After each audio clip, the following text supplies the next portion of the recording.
শ্রীমদ্ভগবদ্গীতার পঞ্চম অধ্যায় কর্মসন্ন্যাস যোগ। শ্রী ভগবান পার্থকে ব্রহ্মজ্ঞানী যোগীদের সম্বন্ধে বলতে লাগলেন। যারা যোগ সাধনার সাহায্যে ব্রহ্মকে চিনেছেন তারা কর্ম করলেও আসক্তিহীন।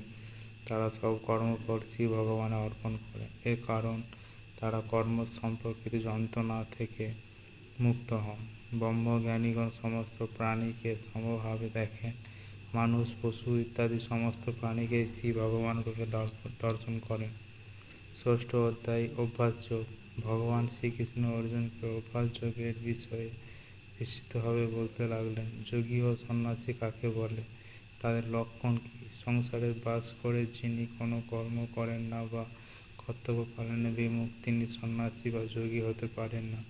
সন্ন্যাসী ও যোগীর কর্ম পৃথক পৃথক। কামনা ত্যাগ করে সন্ন্যাসী কর্ম করেন, ফলাফলে তাদের আকাঙ্ক্ষা নেই। যারা ইন্দ্রিয় জয় করেছেন তারা যোগী।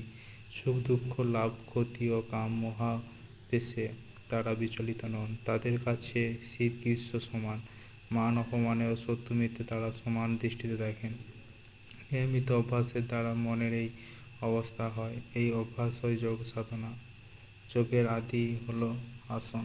দেহ মন স্থির ও শুদ্ধ করে আসনে বসে ধ্যান বা শ্রী ভগবানের চিন্তা করতে হয়। ধ্যান ও আসনের নিয়মগুলি শাস্ত্রে উল্লেখ থাকলেও শুরু ছাড়া এটি শিক্ষা করা সম্ভব নয়। বেশি আহারকারী ও অধিক উপবাসী অধিক নিদ্রাপ্রিয়, আবার বেশি জাগরণকারী এরাও যোগ সাধনার উপযুক্ত নয়।